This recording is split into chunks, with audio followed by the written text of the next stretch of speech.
If you were trapped in a city where a cloud of toxic mist flooded the streets that will kill you if inhaled, what would you do? Paris has turned into a death trap, so I'm going to break down the mistakes made, what you should do, and how to beat the toxic mist in a breath away. This man is going to regret being French. Arriving in Paris on a plane, Matt here travels back home to reunite with his family after a long trip to Canada. He leaves all of his belongings at home and goes downstairs to help this elderly man here. It's his sickly neighbor, and neither of them realize that soon, more than 1 million people in Paris are going to die. When he comes back up, Matt's greeted by his wife Anna, who tells him that she's currently busy working online and can't talk right now. He walks into his daughter's room to say hello, and finds her inside this oxygenated enclosure. Sarah has a severe autoimmune disease that forces her to live her life in this small bubble. She's never seen the outside world and likely never will. He hands her a present through a small hatch, and when the girl opens it, she finds several scent vials inside. Taking one of them out, she discovers an SD card hidden underneath and inserts it into a VR headset, giving her an amazing view of the Canadian countryside and ultra-realistic detail. It's the only time she gets to experience the outside world, but that's going to change very soon. After her dad leaves, she chats with her friends online who suffer from the same condition that she does. Her female friend hangs up on the group conversation to talk to her crush. The boy Noah complains, saying that she does this all the time, but he doesn't realize that Sarah here has a crush on him as well. Meanwhile, Matt approaches his wife after she finishes her work to discuss some important matters. He tells her that he was in Canada and found something that might help their daughter's condition. However, it would mean interrupting their life here and moving to Canada. His wife insists they wait for more information, but he tells her it's now been 12 years since her daughter has been trapped in her sterile tube. He doesn't want her to wait any longer and miss out on her life, with no idea that he'll never get a chance to see it. Later, while Matt's taking a shower, a news report announces that an earthquake hitting Denmark and Sweden measured 6.7 on the Richter scale. That's when he feels a shaking sensation like never before. An earthquake hits the city, causing the furniture to shake and the power to turn off. Matt gives Sarah a call on a walkie-talkie to make sure that her tank is safe, and checks outside to see what's going on. He sees people running around as sirens blare in the distance, and soon, something terrible is about to happen which will change their lives forever. Everyone starts panicking as massive clouds of toxic mist begin to spread throughout the streets of Paris. The man sprints back into his house and grabs his wife, who's currently with Sarah. However, they're forced to leave their daughter in the home until they figure out what's going on. They run upstairs and into their elderly neighbor's apartment, who have no idea what's happening. Worried, Anna calls their daughter, who tells them that she's completely fine. They check outside to see the extent of the damage, and find that the mist has risen nearly all the way to the top balcony. It's absolutely terrifying, and they're lucky to even be alive. The couple try to figure out what caused it, but can't come up with any logical conclusions. Seeing helicopters flying overhead, they decide to go back inside since the mist is nearly reaching the floor of the balcony. Anna calls the daughter to find out how long until the enclosure runs out of power, and Sarah tells her she has 4 bars left. This means that if the mist doesn't dissipate within 10 hours, she will suffocate and die. Matt decides to climb up to the roof to get a better view of the city, but it's a horrifying sight. He finds that his surroundings are shrouded in the toxic mist, with barely any signs of human life still around, and the city streets impossible to see.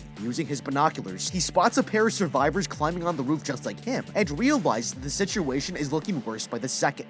Okay, so in this version of the world, the oxygen levels have gone so bad that certain children aren't able to live and breathe outdoors. Earthquakes are happening in locations that don't historically have fault lines, and Matt and the old man with an oxygen tank even discuss how bad the environment is getting before the earthquake strikes. Preparing for something like this to happen by purchasing survival resources and a natural disaster stockpile of food and water earlier probably would have been a good idea, especially since Matt has a daughter that can't live outside of her tank. It's hard to know what exactly is wrong with Sarah, because her condition is described as being allergic to the outdoors and doesn't exist in reality. But what we do know is that she has to be in a hermetically sealed tank, which keeps out any and all airflow and gases. Not only can Sarah not breathe the air outside, but her skin may not be able to touch unfiltered air. However, preparing for Sarah to be able to handle this situation or survive her tank malfunctioning isn't hard or expensive in reality. All of the supplies that Sarah would need for her parents to keep her safe in the environment can be found online and for less than $1,000 total. Professional grade hazmat suits complete with self-contained breathing apparatuses can be found online for $150 to $300 depending on the type you decide to purchase. Therefore, not only could they have disaster-proofed their apartment for their own needs, but they could have prepared themselves for Sarah's needs as well. Sure, Matt and Anna need to go up to their neighbor's apartment initially, but by having their own tanks easily on hand, one trip down holding their breath to their own apartment could have saved them all a major headache. Matt and Anna were smart to have gone as high as possible quickly, and they knew to get away from the air without any other warnings, so it's safe to to assume something bad happening wasn't totally unexpected and could have been better prepared for. The other thing that Matt and Anna are forgetting is that this is a natural disaster of huge scale, and it's happening all over the world in other countries. Like all natural disasters, aid and resources are usually sent once it's safe for relief teams to do so. Although they don't know how far the gas stretches across the city or the country, the gas has to end somewhere unless the whole world has been covered in it, which means that the French government or other allied countries will be able to deploy rescue helicopters to save people. In reality, this happens all the time with situations like hurricanes and earthquakes. The safest bet and Matt and Anna's best chance of survival is alerting these services of their whereabouts by starting some sort of contained fire on the roof. A flare gun would be the best case scenario, but it's unlikely that they have this since they're so unprepared. Matt climbs down and the elderly man tells him that his son lives 2 blocks away, but with no phone signal, he can't call him. The neighbor is worried about him when his wife interrupts to ask about when they'll be meeting up with their son. It's strange, and he explains that his wife has memory issues. Matt walks back in to tell Anna what he saw, revealing that there will be no signs of rescue, and it doesn't seem like there will be any for a long time. The elderly man finds a radio and tries to fix it up. However, he can't seem to get it to work. Matt decides to take a look outside the front door, touching the mist in the stairwell and finding it has no effect on his skin. He walks back in and talks to his wife about Sarah. They would have to hold their breaths for 4 minutes in the mist just to reach their daughter's room, and recharging the enclosure's battery already takes 1 minute. It would be completely impossible to do it without dying. That's when Matt realizes that his sickly neighbor has an oxygen supply and he lives on the floor below them. He opens the window and climbs down a pipe, ending up in his friend's apartment. Looking around, he sees that his neighbor has died from the mist, but continues searching. The man is about to take a breath any second now, but just in the nick of time, he finds an oxygen tank and ventilator. Using it, he quickly puts the ventilator on his mouth to save himself from suffocating. That's when he hears his wife calling his name and walks to the window, telling her that he found oxygen and is going to replace Sarah's battery. Suddenly, he hears a strange noise in the other room, and as soon as he opens the door, a puppy comes running out. But something is wrong. There's an adult dog also inside the room, but it's lying dead on the floor. For some reason, the puppy is immune to the effects of the mist, and he'll soon find this out the hard way. With time of the essence, Matt makes his way back to his daughter's room. He passes her a care package and tells her that he has to leave immediately because he's running out of oxygen. The man plugs a spare battery into the enclosure and reassures the girl he'll be back. When he leaves the apartment, he takes a quick look on the city streets. Dead bodies are scattered on the pavement, and there are no signs of human life anywhere. He checks inside the cars for supplies, and that's when he hears a loudspeaker in the distance.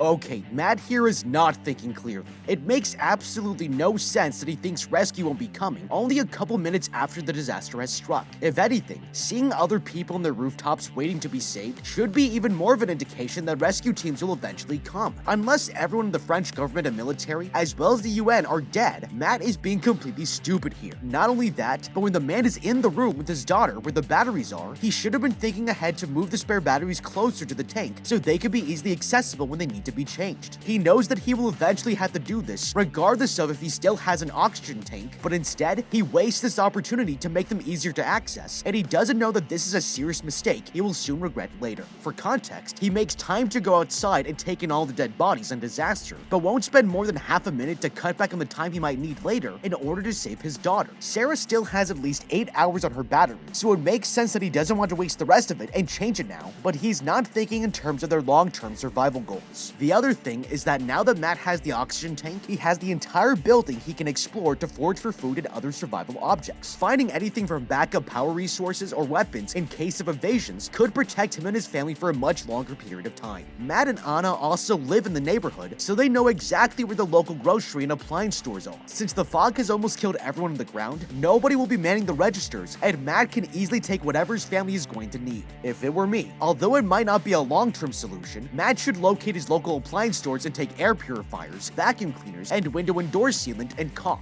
The gas from the earthquake might rise, and who knows how long it could take before the apartment that they're in is completely unlivable. The father needs to prepare himself to make a safe space or room in the apartment that he and the rest of the family can stay in without oxygen tanks. This is risky because Matt isn't an expert when it comes to building airtight spaces, but because of Sarah's enclosure, we know that it's possible to keep the gas out. Matt is also able to move through the gas with only an oxygen tank, which is not sealed to his face by much. so it's possible he can create a room that keeps the gas out regardless of how high it rises. I would do this by locating a room in the apartment with the least amount of windows and doors. I would then seal off all the doors with caulk and sealant to make sure there aren't any gaps that the gas can leak through. Then, to get out from time to time, instead of putting caulk on one of the doors, I would hang floor-to-ceiling plastic outside to be able to exit. I would place remote-controlled air purifiers and vacuums in between the outside of the door and the plastic shield to suck up any toxic gas that has crept near the door as I pass through and enter. Matt rushes over to find a soldier directing dozens of people to a nearby district situated above the fog. Asking the leader for more information, the man tells him that he has no idea where the mist came from and hands him a proper gas mask with a new supply of oxygen better suited for the current conditions. The soldier tells Matt to come along since everyone's evacuating the city and have no idea if they'll ever return. However, Matt tells him he has to go back to his family. He asks him for another oxygen pack before leaving, so the soldier obliges and sets off into the fog. The father goes back to the rooftop apartment with a bunch of equipment and tells the survivors about the soldiers he met. He says that they still have no idea what's going on, but insists the group should stay here for the time being. That night, he checks the level of the mist outside. Using a marker to measure the depth, he realizes something terrifying. He walks back inside the apartment and tells his wife that the mist is rising at a few centimeters per hour, and it's not going down anytime soon. Based on how far the gas has reached throughout the city streets, he estimates that 2/3 of Paris is already dead, and calling public services like the police and ambulance is no longer an option. The next day, Anna fixes up the radio, which broadcasts a government announcement warning everyone to stay in their houses. Suddenly, they hear something from outside and climb up to the roof to check their surroundings. In the distance, they spot a riot happening at the Sacré-Cœur Basilica and realize that every high-altitude area is crowded with the survivors. Anna suggests they head to Charlotte's house, a friend of their daughter's. That way they can link up with their family and their two daughters can share a bubble together, but there's a problem. They can't transport Sarah without a special suit that allows her to leave the bubble. Now they have another task at hand. Go to Central Paris where they can find the special suit in a lab that is 90 minutes away from their current location. Matt says he'll travel to Central Paris alone to find the lab, but Anna here tells him that it's extremely easy to get lost and unable to find your way back. She volunteers to come along and they grab their oxygen tanks, ready to leave on a journey that could easily end in both of their deaths. Before they leave, the parents visit Sarah and tell her what's going on, explaining that the mist is showing no signs of dissipating. She asks them for a favor, telling them to go check up on her friend Noah. His parents weren't home when the mist arrived, and now he's all alone. They hesitate, but she convinces them to take a quick look on the way to the lab. Okay, Matt and Anna are taking action here that is not necessarily helpful to their long-term survival. It's a good idea to team up with other families that face the same issues as we do. That way we can pull together our resources for all of our children's survival. With that said, if they had created an airtight room safe from the gas, then they could have saved a lot more oxygen to be used for several days. Matt and Anna also have no way of knowing that the friends they want to go stay with are even still alive after the earthquake. It's also not totally clear what's keeping Matt and Anna from entering Sarah's tank themselves if worse comes to worse. Sarah had to get in there without allowing any outside air in at a certain point, and there has to be a way in case of emergency. It might get a little cramped in there, but cramped is better than dead. If Matt and Anna have no other alternatives and aren't able to create a safe room of their own from the gas, it would make sense for only one of them to go instead of two. That way, they can conserve as much oxygen as possible. Sure, it might be dangerous for Anna to go alone, but it's more dangerous to use that much oxygen when there's a deadly gas rising all around them at every moment. It's also not totally clear why Anna and Matt's phones aren't working. The power in the house is off, which would affect landlines, but unless the earthquake has taken down all of the power lines in the city, or the gas has some sort of electrical current running through it, there's no reason that if they change their location to a different part of the city, that they might be able to contact someone. If it were me, instead of going to collect the suit for Sarah, I would break into houses and cars to try to find phones or laptops that are able to connect to the internet or a cell tower. This might mean going a further distance out of Matt's neighborhood, but it can't be any further than an hour and a half on foot. But finding a place where we can make contact with the outside world will be invaluable to helping someone find us and transport us out of there. Another thing that Anna and Matt should consider when doing this is to get their hands on a motorcycle or moped to drive around the city. Vespas are more common in a city like Paris and would help with oxygen conservation while they search. The problem with the car is that the streets are blocked by other cars, but a moped would help them zip around with no problem. In the worst case scenario, if they aren't able to find a working phone or laptop, iPhones have something called SOS mode that calls local emergency services even when they don't have cell service. Outside, the parents wander the streets while looking around the city center. Everything is in ruin, and it's clear anyone without an oxygen supply would die in an instant. They find the bicycle store where their daughter's friend lives nearby and go to check on it. Suddenly, they see an unchained dog in the distance, and it's out for blood. The animal chases them through the streets, forcing them to run for their lives. They run around multiple corners while the dog continues getting closer. In the mist, Matt loses sight of his wife and ends up falling into the river. Anna manages to hide from the dog, but bumps into a car door, making the animal realize where she is. The woman runs into a nearby bus and the dog follows, chasing her inside. Luckily, its leash gets stuck in a suitcase, saving her from a gruesome dog bite. Scared for her life, she uses a hammer to break the bus window and escape before checking to see if Matt's still in the water, but he's nowhere to be seen. Meanwhile, the husband manages to climb back up to the surface and is completely exhausted from having to carry the weight of the oxygen tank. He makes his way back to where he fell and takes a dead man's coat to keep him warm, noticing a dead body in a hazmat suit inside an ambulance. Anna keeps walking around the city streets to find nothing but dead Parisians scattered throughout. That's when Matt comes out of the mist, and with the couple reunited, they continue their way to the lab.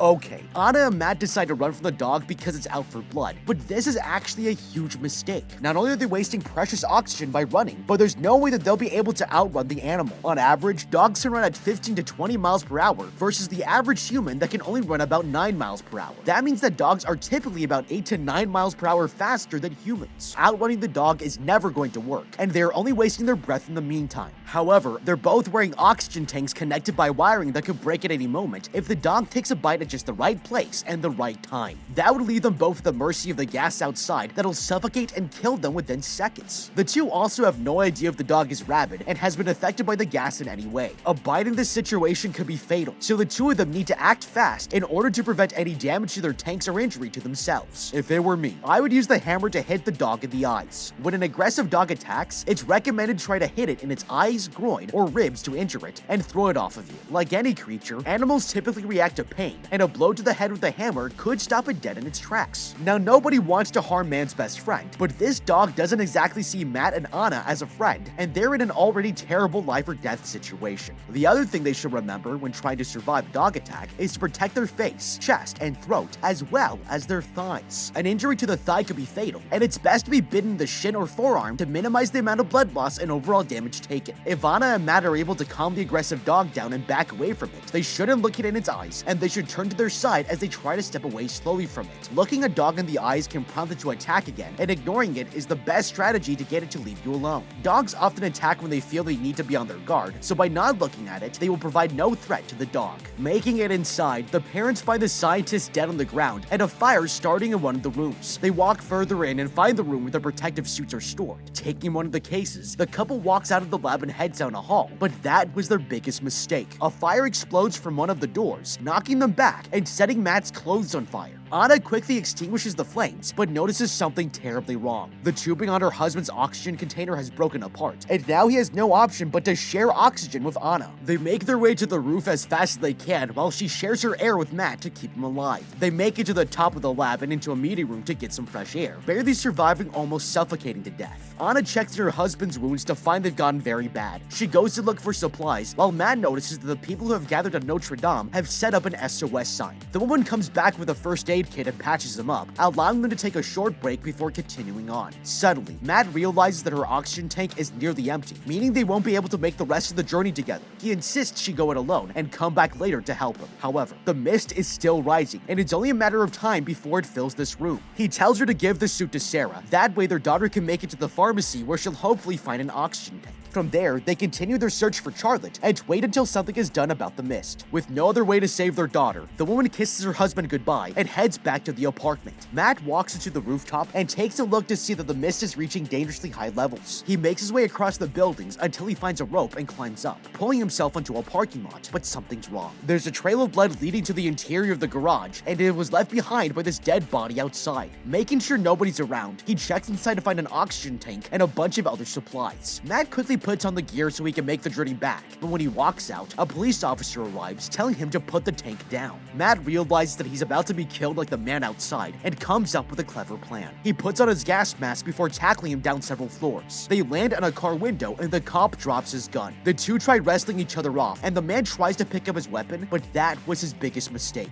Matt takes the opportunity to restrain him until he breathes in the gas, ensuring his death.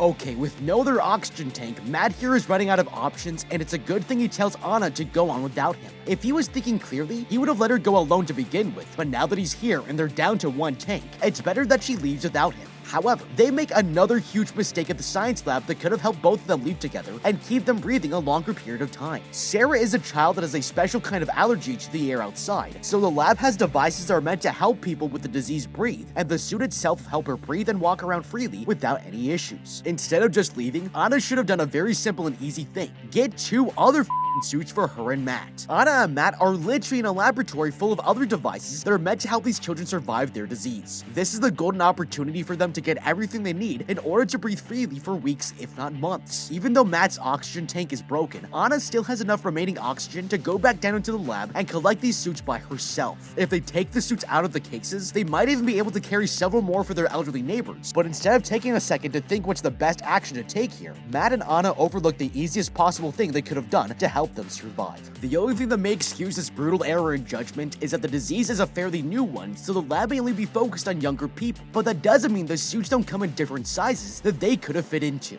The other thing here that Matt didn't do when he had the chance was take the gun he saw leaning against the wall when he took the oxygen tank in the parking lot. This is a near-apocalyptic situation, so he doesn't know when it would come in handy, and for no reason at all, he just decides to leave it. Matt here has to be assuming that the oxygen tank belonged to the dead man he saw on the roof when he walked in, because someone alive would never just leave an oxygen mask when there's a deadly gas around them. Anyone that's alive would be pretty pissed off if someone took one of their most important tools for survival, and there were bound to be repercussions for taking it. Taking the gun may have actually kept the situation from escalating to violence, because when the man outside comes in to see Matt with his mask, he has a gun himself and thinks he has the upper hand. If Matt had had the weapon to protect himself, the man outside may not have bothered fighting him and let him go, since he would be harder to take down. Anna rushes to make her way back home, but there's a problem. She's losing all of her oxygen supply and barely makes it back to the apartment complex. Suddenly, she realizes that the suit container is burnt and checks inside to see that the suit is wrecked, meaning their trip was an entire waste of time.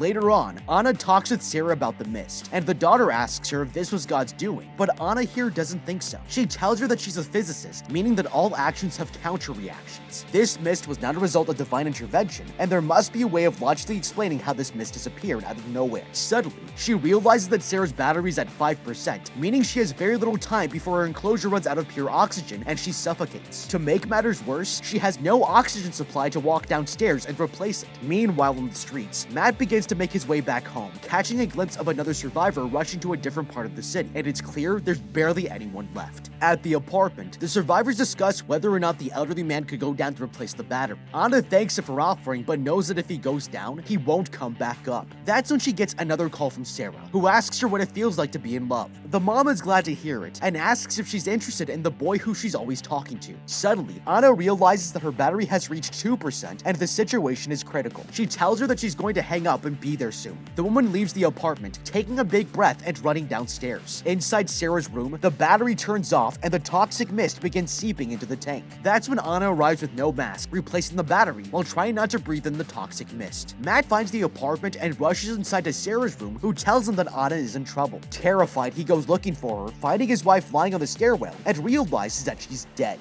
Later that day, he notices another earthquake hit the city and goes outside to check the gas levels. Suddenly, the toxic mist begins to rise rapidly, and it's clear the entire apartment will be covered in the poisonous substance in a matter of minutes. Matt tells the elderly man that he's going to grab the protective uniform he saw in the ambulance for Sarah, and while he's at it, grab masks for the elderly couple to get them out of here. The old man tells him that there's no need. His son is already dead, and he knows they'll never make it out alive. He wishes Matt good luck and tends to his wife. The couple lie in the bed together and watch the mist slowly sleep inside. Matt leaves the apartment to talk to Sarah, who knows that Anna has died. He tells her he'll be going out to find a suit, but the daughter objects. She doesn't want him to die as well and be left all alone, but he promises to return. Riding outside, he finds the suit in a nearby car and opens the door to take it out the dead driver. He rushes towards the apartment, but spots a working motorbike and drives his way back to save time and oxygen. Suddenly, a kid steps into the road, making him crash, and he flies off the vehicle before falling unconscious. He wakes up bloody and bruised, but his oxygen tank is still intact. Worried, he goes to the apartment and calls Sarah, but doesn't get any response. At this point, Matt is incredibly injured and takes a moment to rest. Suddenly, he sees 2 children in the distance, and that's when Sarah rushes out of the mist, reassuring him that she's immune to the mist somehow.